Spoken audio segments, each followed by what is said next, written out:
Join us for our upcoming fundraiser, A Feast for the Senses, at Ardmore Music Hall on September 29th to help HRN expand our table and provide even more resources to the next generation of food storytellers. This is going to be an unforgettable night of flavors, crafted by Best of Philly chefs Randy Rucker and Eli Collins, with sounds curated by Philly-based Spaga featuring Aaron Magner, and conversations inspired by Delicious City Philly host Eli Kulp. You can find tickets at heritageradionetwork.org/feast. And if you can't make it to our fundraiser, please consider donating to support our education programs at heritageradionetwork.org/donate. Today's program is brought to you by Korin, a supplier of Japanese chef knives and restaurant supplies. For more information, visit Korin.com. You're listening to Heritage Radio Network.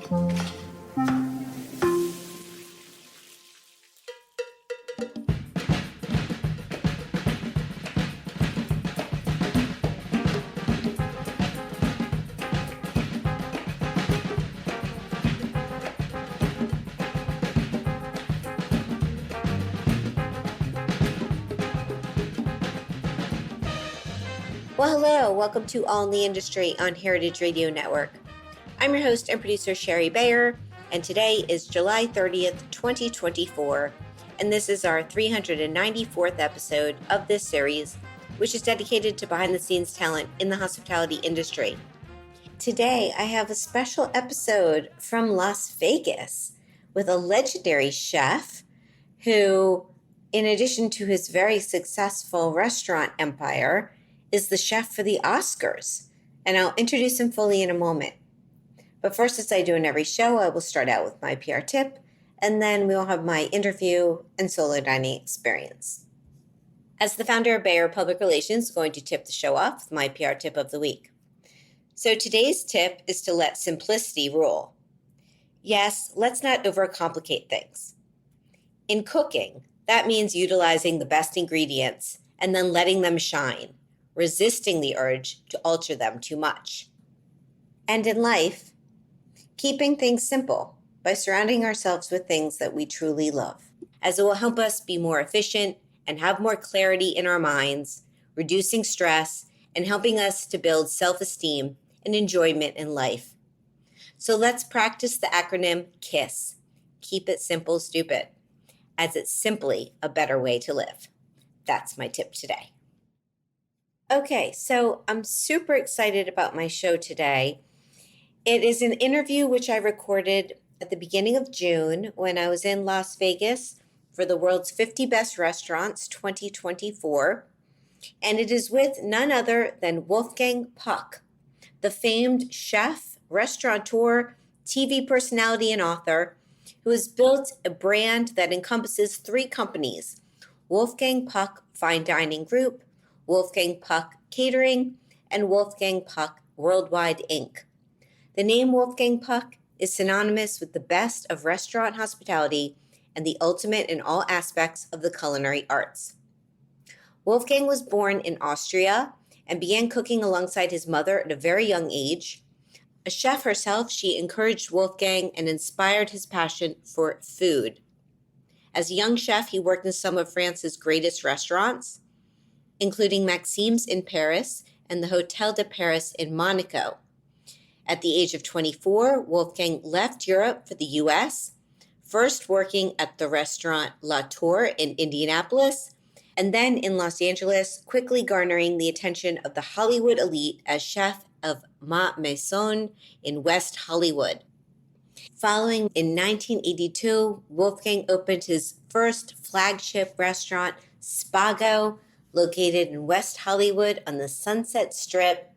Spago was an instant success and culinary phenomenon. His early signature dishes, such as pizzas topped with smoked salmon and caviar, and Sonoma baby lamb with braised greens and rosemary, put him and Spago on the international gourmet map.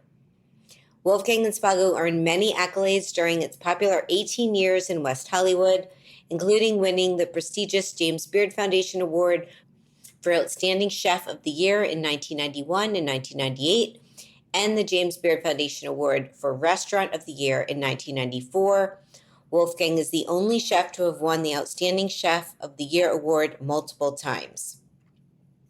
In 1983, following the success of Spago, Wolfgang opened Chinois on Main in Santa Monica. And in 2006, Wolfgang opened Cut, a sleek contemporary steakhouse at the acclaimed Beverly Wilshire, a Four Seasons hotel. After only 1 year, Cut earned a prestigious Michelin star among numerous other top accolades, including Restaurant of the Year by Esquire magazine.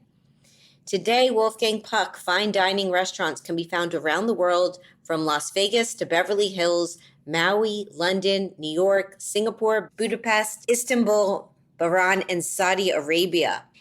Wolfgang Puck Catering brings a new level of innovation and inspiration to special event and contract dining services, and Wolfgang Puck Worldwide, Inc. is a privately held corporation that includes a rapidly growing portfolio of company-owned and franchised locations of casual dining and fast casual restaurants, as well as an extensive list of branded consumer products and other licensing and merchandising projects. In addition, this year, Wolfgang celebrated an Oscar milestone as he marked his 30th year catering for the event, serving up his delicious creations at the Oscars Governor's Ball. And that's a short bio on Wolfgang Puck. I'm going to leave it at that and get to our interview. I greatly enjoyed sitting down with him at his newest restaurant in Las Vegas, Karama at the Mandalay Bay. And you'll be hearing more about that on our show. So without further ado, here's my conversation with the legendary chef, Wolfgang Puck. Hello, Wolfgang Puck. It's an honor to meet you. Thank you. And be at one of your restaurants here in Vegas after having a fantastic dinner last night, which we will get to. But I always like to start my show and find out more about people's backgrounds and how they got into the industry. So you want to take us back a little bit? Well, at my age, I'm not going to tell you my whole story because it's going to be a long time. So my mother was a chef in Austria. I was born in Austria. And she actually, because of her, I started to cook because I went into the kitchen where she used to work in the summer when we had a vacation, school vacation. And then when I was 14, I wanted to leave the house because my stepfather was terrible. And I said, I want to move out of the house. So I moved 50 miles away to a small town and start my apprenticeship cooking. And then when I was 17 and a little before, we had a French restaurant come and did a week, a gastronomic week. And I liked what they did much more. They made beef cooked in red wine and chicken and things like that, pâtés and you name it. I said, I want to learn how to do that. So I applied there to get a job, moved to France for a year in Dijon. And then I found out they had, we got 1 star there in the restaurant. Then I found out they had 2-star and 3-star restaurants. And then I really wrote everybody to get a job in a 3-star restaurant. And the first one to answer was Raymond Tuillier at Beaumanière. And he changed my life. So that was the most important part for me because up to then, I wasn't sure if I'm going to stay with cooking. Because I had a friend who was a couple of years older than me. He was a truck driver and he made a lot of money. I didn't make any. So I said, maybe I'll go back and work with him, you know. So we had this plan, maybe buying a truck and then driving it from Trieste to Vienna. So, but then at Beaumanière with Mr. Tuillier, that was a complete different experience in a restaurant, a complete different passion for food, for the guests and everything. So I really said, I want to be like him one day. And that's when I started. I said, okay, that's what I'm going to do. And after that, I went to work at La Réserve in Beaulieu, at l'Hôtel de Paris in Monaco, Maxime's in Paris, and then I moved to America. What led you to move to America and Los Angeles in particular? Well, I moved to America to New York first, but okay. I couldn't get a job I wanted in New York. I was supposed to work there at La Goulue. And to me, at that time, I worked in all these 3-star restaurants. That was not what I wanted to do. So then Charles Masson from La Grenouille, I knew him from Paris too, and he found me a job in Indianapolis. I said, we're for this company called Davis, a division of ARA. And for me, I was always a big fan of auto racing. And when they said Indianapolis, since I lived in Monaco, I said it's going to be great. Indianapolis must be amazing. So I took the Greyhound bus, went to Indianapolis, and I said, shit, that's Indianapolis. It's nothing like Monaco. But I had no more money. I had to stay. I have been to both, and so yes. Okay, so you stayed. Yeah. And worked there, got my green card there, and moved to LA. And why LA? Well, I thought San Francisco, LA, and the company I worked for, they had a restaurant in LA, so I at least got a job there at the beginning. Okay. So it was good. I worked downtown LA, and then after maybe 6 or 9 months, I went to Ma Maison, which was bankrupt at that time, and I didn't know much about the economics and everything. So I started to work there, and my first paycheck bounced, and I said, oh my God, here, how am I gonna pay rent? But then I talked to Patrick, the owner, and he gave me a small part of the restaurant, and I made good food, because when I went there, the food was terrible. They had a French guy there. It was really bad. And so I went to the fish market, bought fresh fish. I had to pay everything on COD, and went to the market and tried to find some good vegetables and so forth. So, and then it got better and better. And then I said, I'm going to start my own restaurant. I always wanted to do that. And in 1981, I found this place on Sunset, and I opened Spago in 82. That was going to be my next question, because I went to Spago. I'm trying to think when I went. I probably went sometime in the 90s, my first time. Talk a little about the concept of Spago, because, The Spago, the concept was interesting because it evolved. At the beginning, I didn't want to leave Ma Maison. Ma Maison was super successful. I was friendly with Orson Welles, with Jacques Lemmon, and all these famous people who used to come to the restaurant. And so I told Patrick, let's make a restaurant company, create a restaurant company where we can open more restaurants. And I want 50%, and you get 50%. And he looked at me and said, I always gonna have 51%. So I said, me too. That was the end. So then, but I was already planning about this restaurant, because I was so sure he's gonna say yes, because he knew before I started they were bankrupt, and then it became the most successful restaurant in LA. Yeah. So then I had an evolution. I said, now I'm going to make it a little bit more upscale, white tablecloths. But the most important thing we did there is build an open kitchen. Because at that time, in New York or Chicago or wherever it was, the kitchen were in the back or underground or wherever. So we had the first restaurant where the chefs were center stage. It was like now it's become more popular, but back then nobody had. Right, yeah. I mean, chefs were not well known either at that time. So true. Yeah, it's a different world. Over the last 40 years, our profession has become a desirable profession. Because in the old time, I remember I went to a discotheque or something in I think it was in Indianapolis, and no, it was in LA. And a girl asked me what I do. I said, I'm a cook, I'm a chef. And she said, a cook? And when the song was over, she left me at the dance floor. She didn't say thank you. I didn't even have time. I said, what? So these days it's different. So these days chefs have become like rock stars. They have.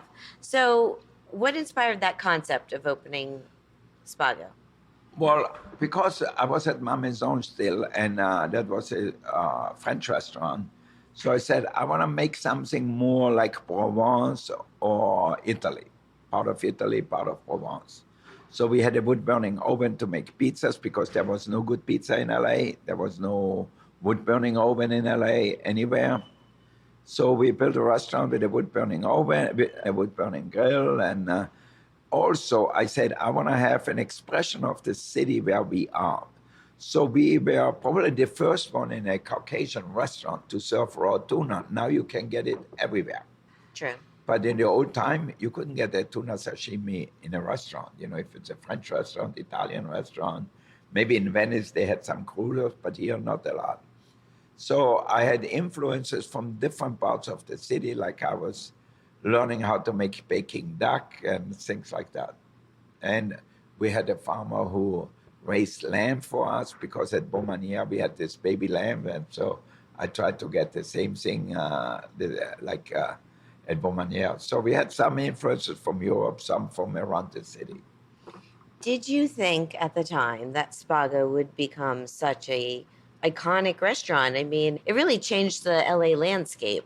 The American landscape. Yeah. It's not only America, because all of a sudden everybody needed a pizza oven. Everybody wanted to have an open kitchen and everything. It became the norm for everything, So, and I think Ruth Reichel wrote a big article once, the Americanization of Spago, that all of a sudden restaurants like that open. And I know a lot of people from Chicago, New York, they came and looked at our restaurant and looked at what we offered and the way the menu was selected and everything. So it was fine dining, but fun dining. I want people to have a good time, to enjoy themselves. It wasn't something like a temple. Like today, if you go to a 3-star restaurant, they make it so serious, it's not really fun.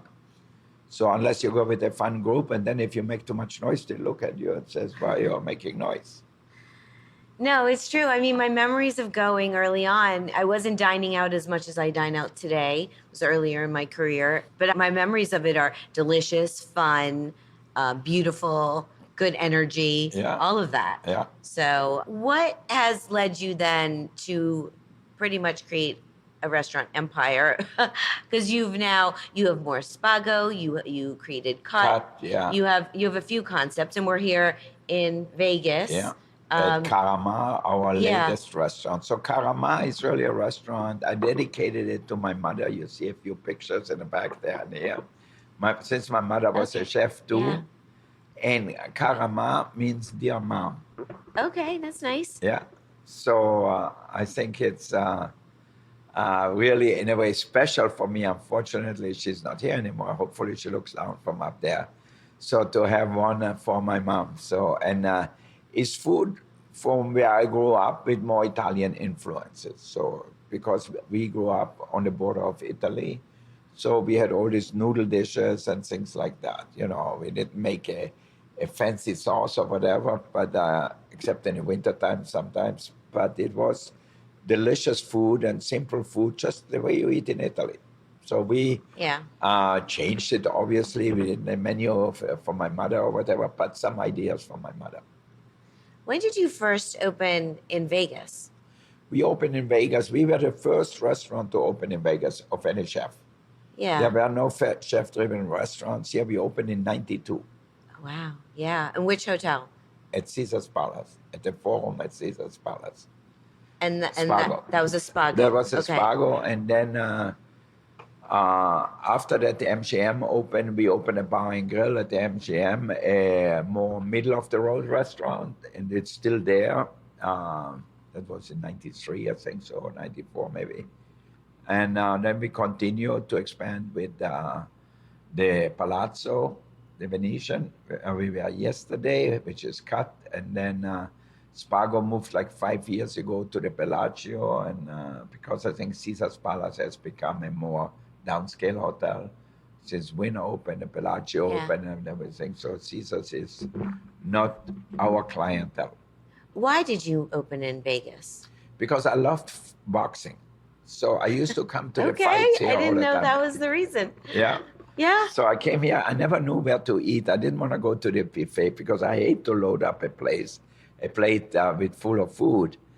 And so when Henry Gluck, who was then the chairman of Caesar's Palace, when he built this shopping mall addition to his hotel, so he asked me to open a Spago there. And I told him, well, first I didn't want to go. I said, Las Vegas, you have all the big buffets. There's a reason there's no restaurants around. and he said, everybody knows Spago, you should open a Spago. And then I said, okay. If you get the money to build it, if you find the investors to build it, then I do it. He said, no problem, a deal. That's what it, and then we worked on it, and then we opened it. Incredible. I remember dining years ago also at Cut here. I've been to Vegas, I don't know, 5-6 times over my adult life, and I had a great meal there. And last night our dinner was phenomenal, a part of being here for the world's 50 best. So being that you were the first chef here and really, other credit for changing landscape in a city. What does it mean now for you? Here we are today in 2024. There's a lot of big name chefs in the city. World's 50 Best is doing their annual event here. I mean, it's a big deal, I think, for Vegas to have all this going on. But for you, what does all this mean for you? I think it's great to see a city growing, whereas like in 1990, you couldn't find any restaurant you really want to go to. Now, there were a few for sure, like Piero's and things like that, where the local people went. But now you have almost every chef has a restaurant here, and really good one too. So they're really serious about the restaurant. And I think it has become a big marketing tool for the casinos, for the hotels, of having great restaurants in their place. There are a lot of amazing restaurants and chefs here now. It's become, it is a culinary destination of its own. And you have multiple amazing restaurants. And we had this dinner last night where you showcased your Wagyu beef from Cut. And this was the grand media dinner in the Venetian, such a beautiful setup at that long table. But why did you decide to do that dish in particular? Well, because it represents our restaurant at its Cut, which is a steakhouse, a modern steakhouse. And we have a few of them around the world, in Washington, in New York. In New York. I've been to the one in New York. That's where I live. Yeah, and in Singapore. Oh, nice. Yeah, so in London, we were just voted best steak restaurant in Great Britain. So. Well, it was delicious. Yeah. So I said, we're going to do something what we actually do in the restaurant. So people can come and have a tasting of Wagyu. People can come and taste what we do. So it's just something we do in a restaurant, and we made it in a smaller portion, and that was it. Simple. I think for me, simplicity is always the best thing. Yeah. When people make it so complicated, where there are so many things around and over, and when you taste it, you don't know what it is. Yeah, no, true. So how do you manage all of your restaurants? Do you travel a ton? Yeah, I travel a ton, but also now I have my son Byron who works with me. Oh, nice. But I have some partners like David Robbins, who runs really the Las Vegas operations. And then I have John, who is more for the development. And then I have Tetsu, a Japanese chef, who is more for the cooking. I have Drew, who's more for the bar and the wine. So I have a group of people who can travel, and when we open a new restaurant, they all go. That seems to work. Yeah. Do you want to open more places, or are you opening more places? Yeah. We just opened in Bodrum 2 weeks ago in Turkey. Like I just came from a meeting with people in Greece. So I said that way I'm going to have maybe a retirement place somewhere in Turkey. Oh, yeah, that would be nice. Yeah, so we'll see. Or spend part of the year there. So that's really nice. So, and we still are working on a new place in Los Angeles with Frank Gehry building the building. So we are always doing things. So now I'm working actually on a book also about my life in the kitchen. So like a biography in the kitchen. So it should be fun, and showing off the Oscars, the amazing wine dinners we did, and so forth. That is a perfect segue, because I wanted to ask you about the Oscars, because you've been doing the Oscars for how many years? 30 years. 30 years. And what's that experience like? Because I've never been to the Oscars. Okay. I've seen it on TV. Yeah. So for us, we know most of the people who go, they come as customer to our restaurants in LA. So I have a chef there, Eric Klein. He's very organized with doing the logistics. It's 1,600 people. Yes, like years ago when we started, we did all the prep work at Spargo, and overnight we worked and then took a truck or a few trucks and went downtown where the Oscars were at that time. It was very challenging. But now we have two big kitchens right in the theater, right next to the theater there. Yeah. So people come up the steps and come to the ballroom and have the dinner after. And we made it more social now because all the people were sitting at like a black tie dinner. And that's boring because they were already sitting for 4 hours and watching the show. And generally, part of it is not very exciting unless you have a movie there. Or unless you unless you're nominated or completely. Yeah. So they come and eat, and everybody's really hungry because most of the people didn't have time to eat all day, or they ate the tea and the toast or whatever. The women especially, they have to go to the hairdresser and makeup and everything. And so everybody comes really hungry. So we have food stations in the dining room. We serve all on small plates. We do about 30 different dishes. I think we did 25,000 plates altogether. Wow, that's so incredible. we have a lot of people in the kitchen. I will show you a picture of the kitchen and the dining room. I would love that. Yeah. Do you ever get starstruck by someone? No. Do they get starstruck by you? Yes.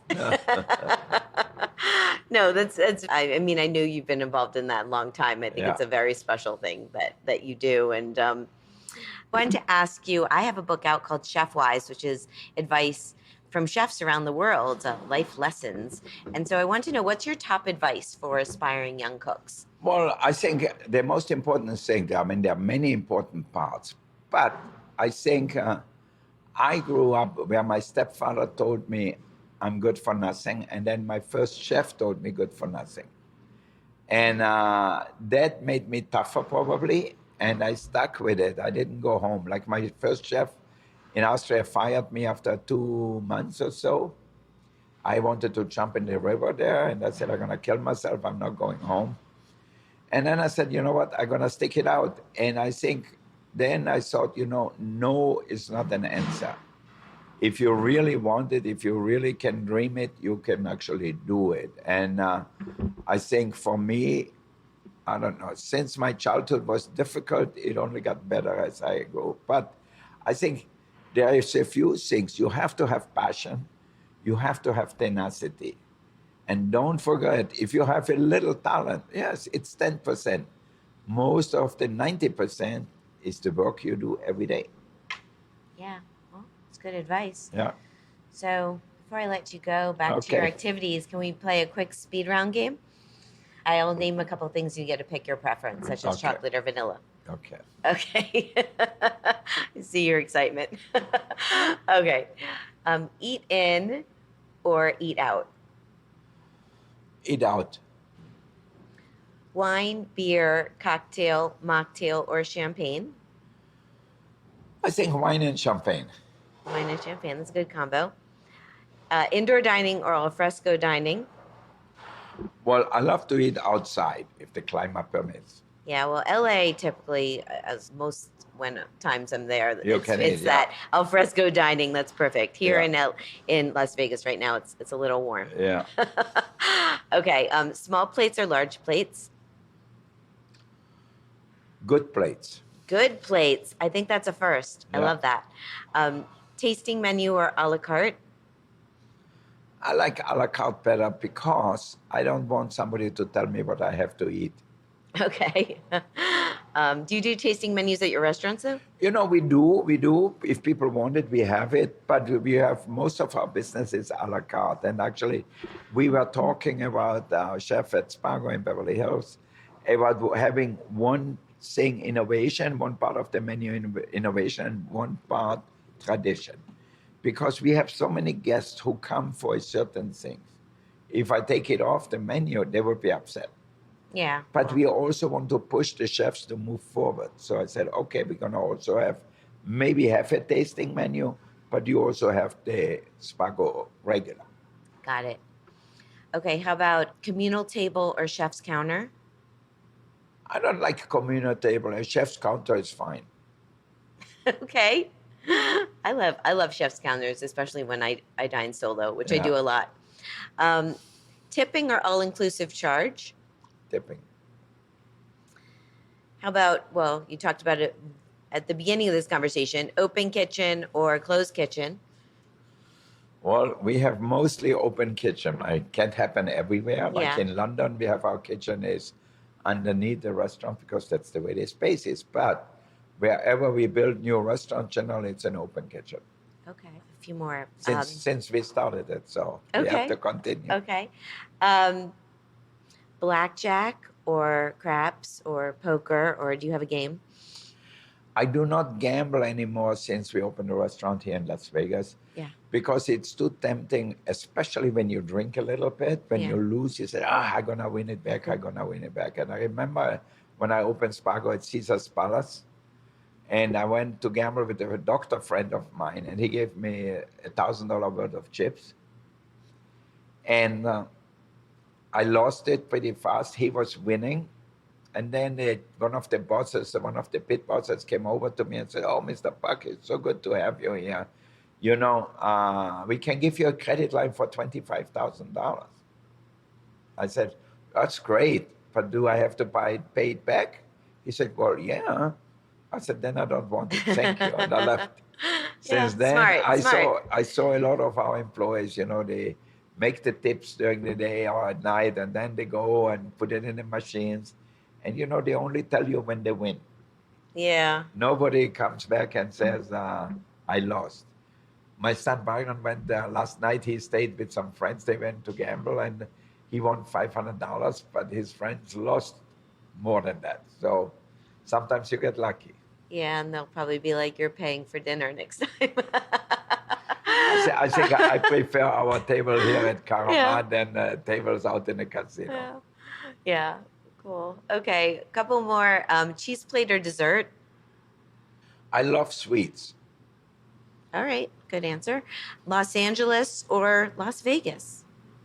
I think I live at Los Angeles is my hometown, really. I lived Yeah. there for over 50 years, so I must say Los Angeles. But Las Vegas is my second hometown because they accepted us so really amazingly here since we were the first ones here. And Veau, Tom, and David, they all became part of the community. We did a lot of fundraising here. We built the Lou Robot Center. We started at Spago, raised $300,000. Like this year, we raised $18 million. And now Frank Gehry, for 10 years already, we built a center downtown for $160 million for brain diseases. So, Wow, incredible. so we always get Yeah. involved in the community. Well, that's wonderful. And that's the game.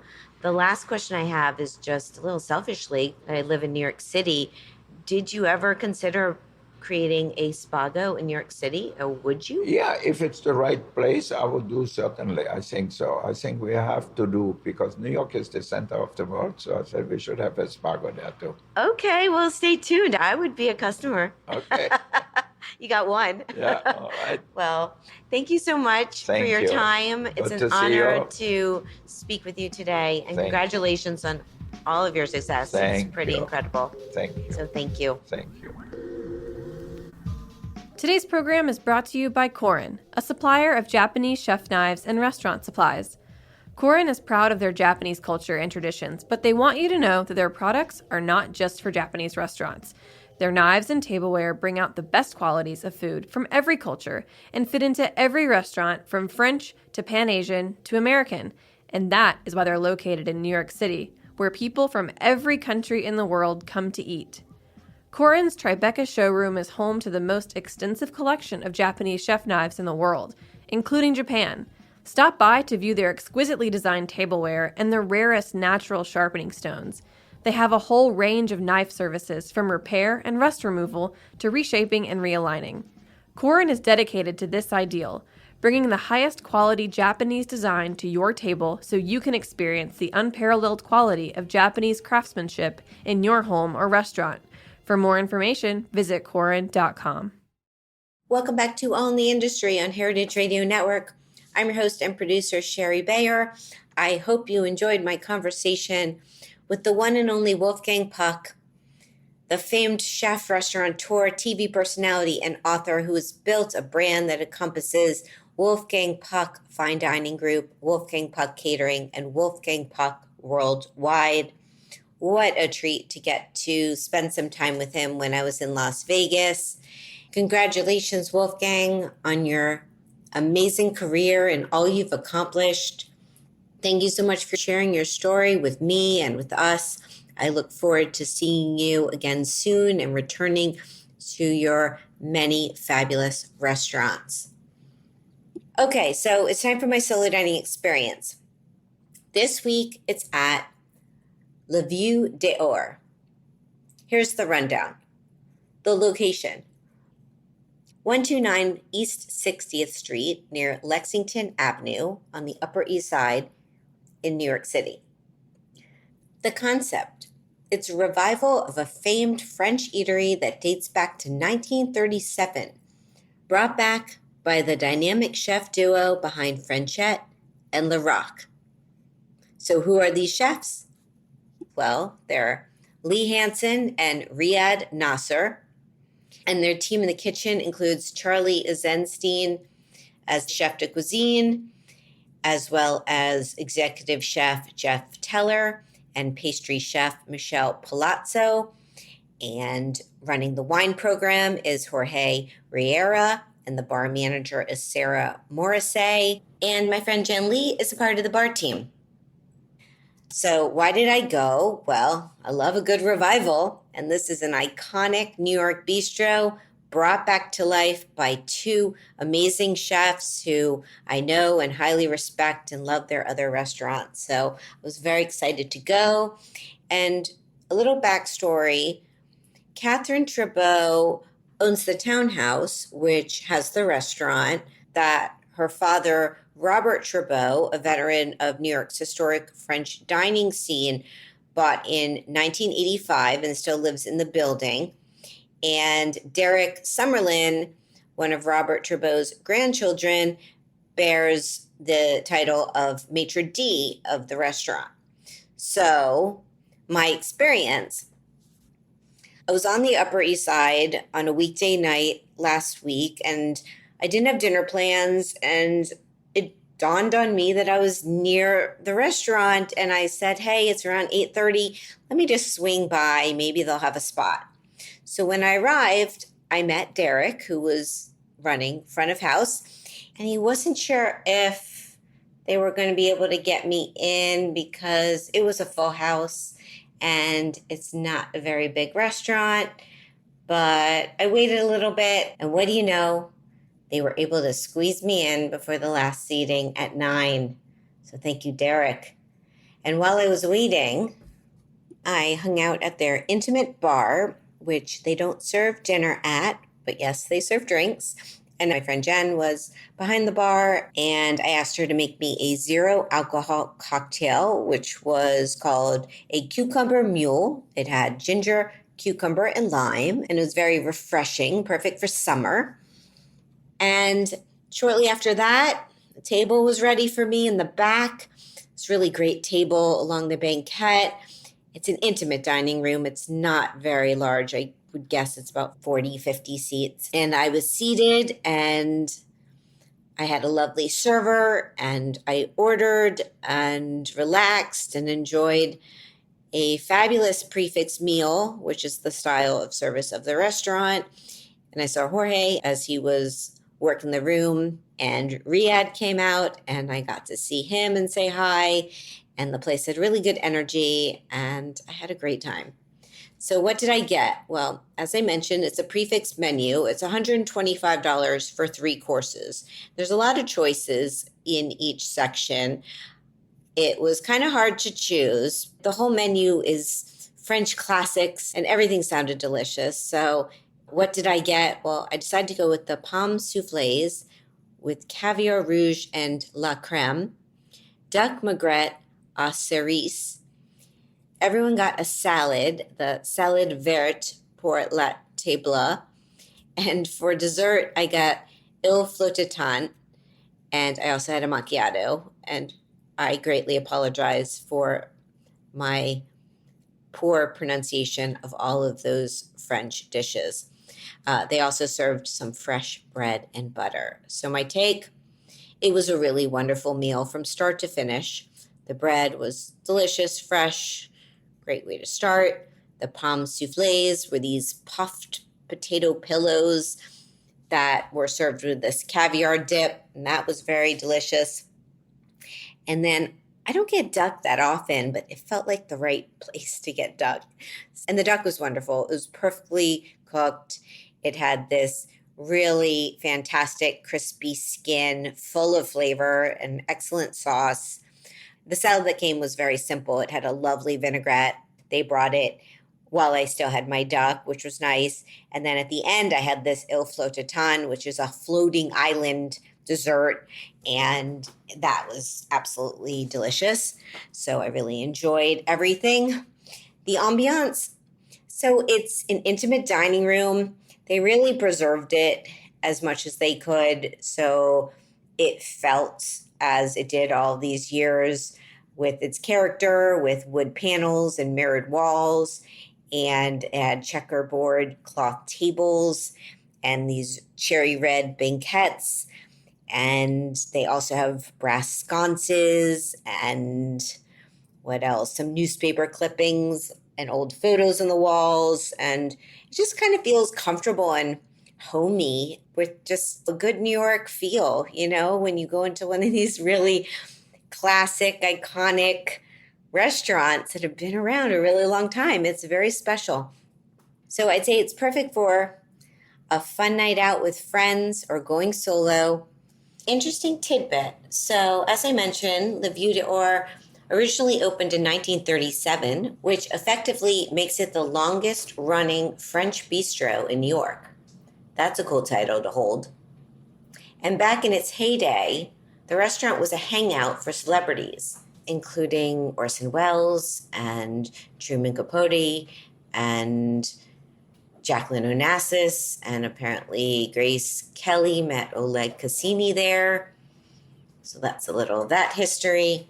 Personal fun fact. So I remember dining at the Veau d'Or about a dozen years ago, and I don't recall what I had to eat, but I remember the vibe and the ambiance feeling the same as it did the other night when I was there. So it was great to be back. And over the years in PR, I've worked with several classic French restaurants, including Capsuto Frere and Le Perigord, and those were great experiences for me. So the cost of my meal was $143. That's not including tax and gratuity. Would I go back? Yes, I would. There's a lot more things I want to try on the menu, like the escargot and the frog's legs. And yeah, there's a lot of stuff that is calling my name. So their website is lvdnyc.com and Instagram at Le Veau d'Or, and that's LEVEAUDOR. Congratulations to Lee and Riad and the whole team. It was great to see all of you, and thank you all for the warm welcome and hospitality. I hope to be back soon. And that's the show. Big thanks to Wolfgang Puck. What a treat to spend some time with you in Las Vegas. Wishing you much continued success with everything you do. It's amazing to see what you've created with your restaurant empire and all of your achievements. We only touched on your accomplishments on today's show, but again, I greatly enjoyed spending time with you, and listeners, I hope you got as much out of it as I did sitting down with Wolfgang. So if you want to learn more about Wolfgang Puck, his website is wolfgangpuck.com, and on Instagram at Wolfgang Puck. You can follow me at Shari Bayer at Bayer PR and at All Industry. My Facebook page is All in the Industry. My websites are BayerPublicRelations.com, ShariBayer.com, and AllInTheIndustry.com. All of our shows are archived at heritageradionetwork.org. We're also on Apple Podcasts and Spotify. Check out my book, Chef-Wise Life Lessons from Leading Chefs Around the World by Fiden, available wherever books are sold. Many thanks to my engineer today, Armin, and thanks again to Wolfgang and his publicist, Susan. I'm your host and producer, Shari Bayer. I will be back soon with a new show. Until then, stay safe and well, and thank you as always for being part of All in the Industry. Bye.